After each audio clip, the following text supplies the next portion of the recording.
Hello. Hi. We are a little bit further from each other. A little bit A today. little bit. I just did a little bit of moving of stuff around. You were doing practicing your art. That's a little Nezuko. Let's go. Uh, Musical time. let's put this back here. It's gonna fall. It's gonna fall. It's fine. It's fine. It has a little uwu. Oh. Uwu. I like how we said it at the same time. Anyway, so we're gonna try to do something a little bit different. We mentioned that we're gonna try to flip the script a little bit on how we do these like mini podcasts or just kind of like these episodes, kind of like I think reactions or just kind of like let's just talk about the episodes. Other than being just a summary, like I think we both came to the conclusions like if you're watching the show, it's not worth us giving you a summary, right? It's probably much more better to just give our like first impressions, things that may have come up on a second viewing. I don't know if you saw it twice. Is this your first time seeing this episode? Yes. But oh, by the way, it's called Fighting Fate, and just a quick thing. I think it's separated by two specific sections. There's the later half of the episode where it's mostly kind of Deku and All Might, and kind of like culmination of emotions from I feel like bringing stuff back from season 2, I believe. And the very first part is that new character we keep on seeing from the intros, the little girl with the horn. Yeah. And I love her. she's an interesting character only in the idea that I don't know anything about this character and she's been pushed on me I think she's as adorable. as an audience member at the very beginning. Have since gone into this theory where it's like, what if she does like she seems to be important? No, I would never think that she would be important. Well, I there's I'm oh oh I was just like, wait, what? like with all of the intros that she's been in Yeah. and all of the I don't think she's that important. Oh yeah, sure. Yeah. Anyways, my initial feeling. So let's just go straight into impressions. Like we get introduced by to this girl, Jiro. What's her name? I do not remember her name. Shoot. Well, Sorry. anyways, what are your opinions on it though? Eerie. Um, she's completely in like distress mode, and that she really doesn't want to go with Plague Doctor dude. Plague Doctor dude. Yeah, and that but she seems to be important to that little mini faction of like villains that's inhabits that area that Sir Night Eye kind of helped patrol. Um, but but the fact that this episode is just introducing the character and like introducing that she is being a victim in this kind of like villain syndicate. There's really not much to go on other than wild speculation of like what if she's like a made person versus a natural born person, because we've seen All For One make amalgamations of like people with different quirks. My thinking was is like, what if we take that conversation further and like, what if this is a created person with specific quirks? I don't know. I don't know. I'm jumping the shark here because I don't know. I don't read the mangas. Kalani has read the mangas. So I know exactly what happened. Yeah, so I'm just kind of wildly speculating. I could be very wrong, and I'm gonna have to probably avoid comments if this ever gets too big. How do you feel like how do you feel about finding out about Foresight's like predictions on All Might Oh, about like how long those things are? and how he may potentially die? Yeah, I want to save that towards the end. I do want to talk a little bit about kind of like the heroes planning how to kind of go around this. They've seen the plague doctor person. They know that there's a child, at least I assume she's a child, in distress, and Sir Night Eye and buff Tintin. Shit. I should really learn their names. Mirio. His name is Mirio, like trying to figure out like a plan to like, to try to either rescue this person or deal with this guy that clearly is trying to keep this person against her own will. I think you can see the experience difference between Mirio and Deku though, because Mirio immediately is like, you have to do whatever you can to protect Sir Night Eye. Don't let like your emotions show. And Deku's like, I need to save this girl. Yeah, Deku is still in that headspace of I have to save everybody against all odds. And I think in this episode it's like an awakening of it may not be worth it to save that person at that specific moment because you don't know the gravity of, hey, I don't know how fucking crazy this guy is going to be in a one-on-one combat, but she clearly knows that.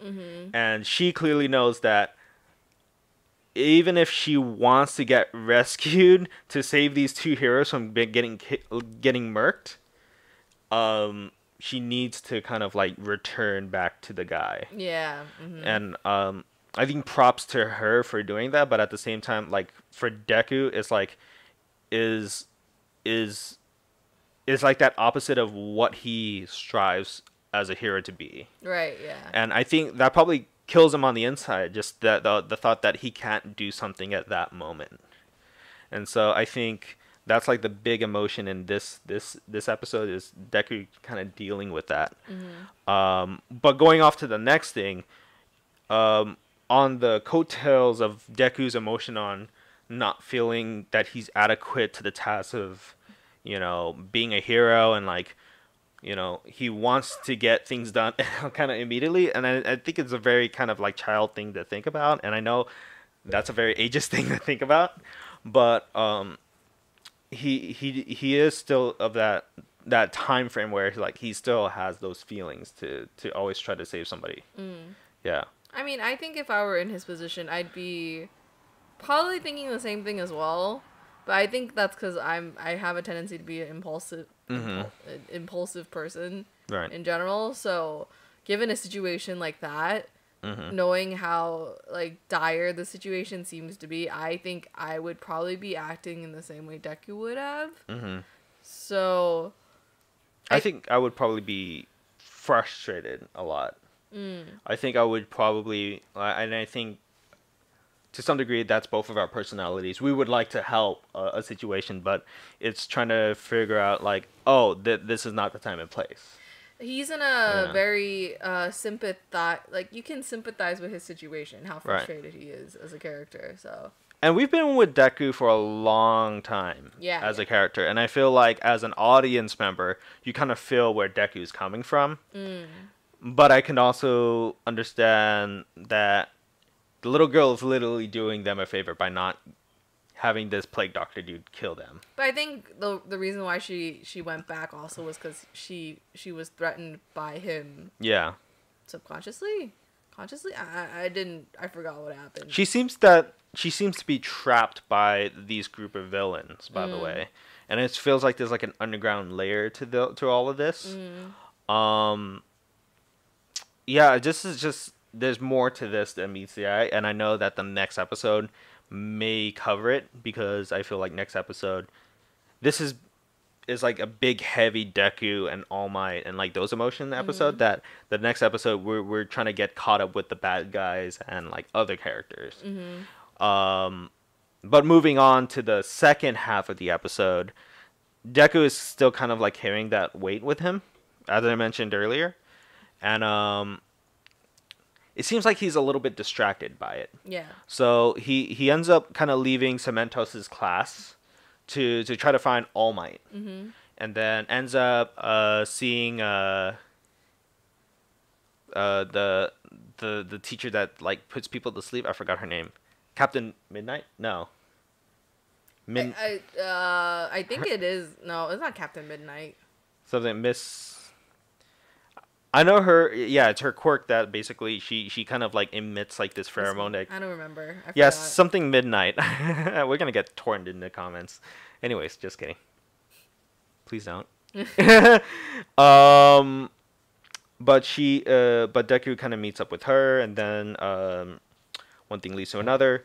Deku just sees All Might like still running and jogging, just as if nothing is like nothing wrong is happening, and they go on this whole conversation where, basically, at the end of the conversation is that All Might is at a place in life where he, from the context of what I've got from the episode, is that he the end is kind of near for him, and believe like he's just trying to be like, hey Deku, like reality wise right now it's like I'm not looking so good, and Deku is kind of reminding All Might that like there's this promise that you had for me to try to like stay alive, to try to teach me as much as I can, and like for me to take over as like the kind of like the symbol of peace and everything.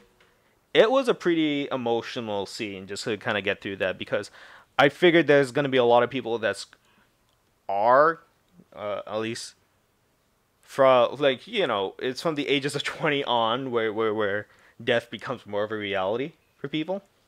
And so it's just like that feeling of like, oh, there's this person that's going to be a mentor and stuff. But then again, the reality is like they're going to pass away soon. you know. And I think I had that at one point, and I think I'm sorry, I'm getting a little bit emotional, but it's just that's that feeling that I get from this scene too.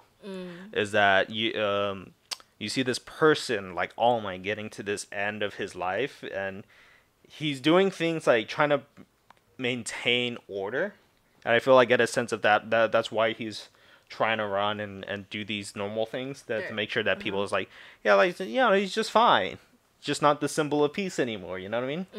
So he's trying to keep up these facades, but by the end of the episode, Deku is like, please just kind of trying to keep it up, like, not just kind of the outward thing, but deep down, like for him to have a will to live.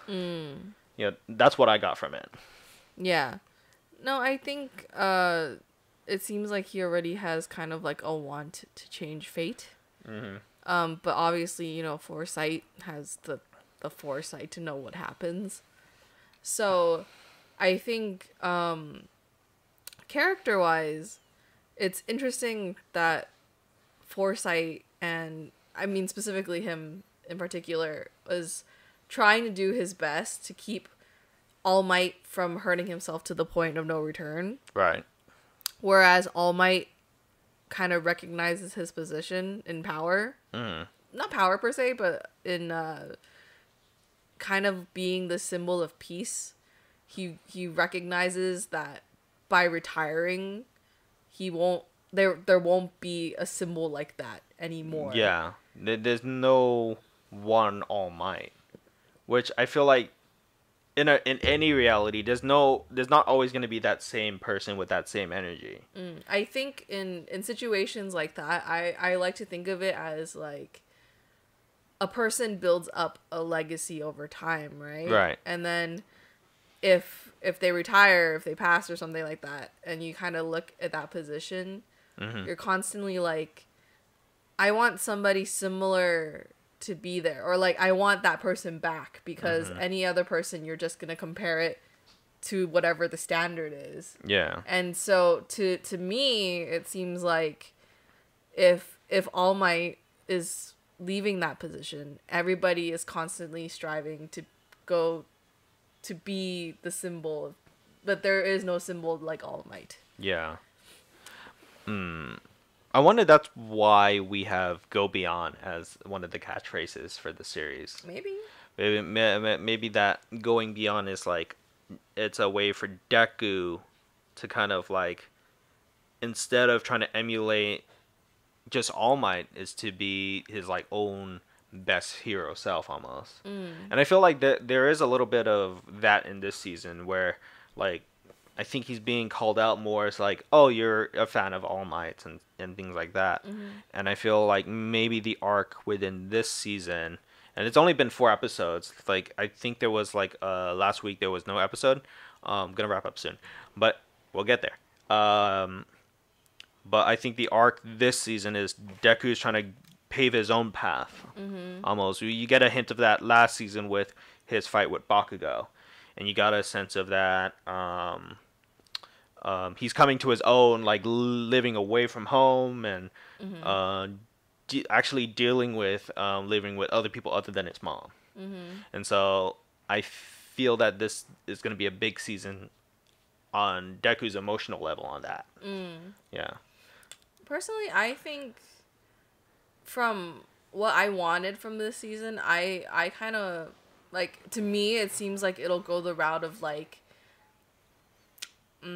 proving that he's worth the gift that he's been given.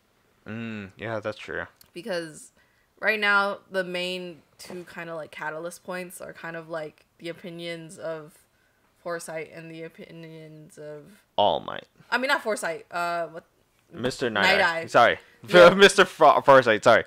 It's the opinions of Night Eye and then Deku, right? And Night Eye is like, I know that Mirio should have been in your position. I know that like fully well that you don't deserve whatever he's given you. Yeah, we've got a scene where we see All Might and Mr. Night Eye. Sir Night Eye. Sir Night Eye, not Mr. Calling him by his quirk. Sorry. Yeah, Sir Night Eye had like that kind of like, not a shouting match, but like disagreement that he's passing this quirk down to a middle school person that doesn't have a quirk versus Mirio.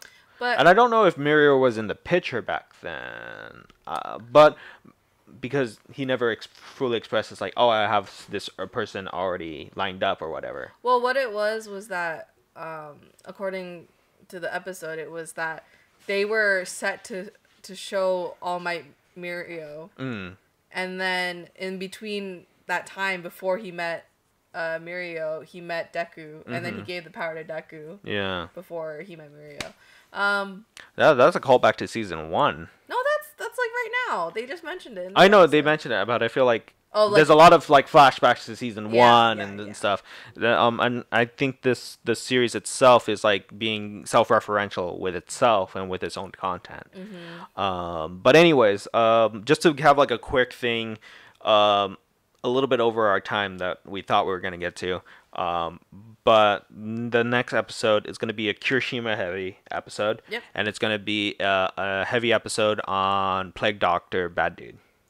I think. Yeah, from what it looks like. And there's this big character that loves takoyaki. Oh yeah. It's one of my favorite characters.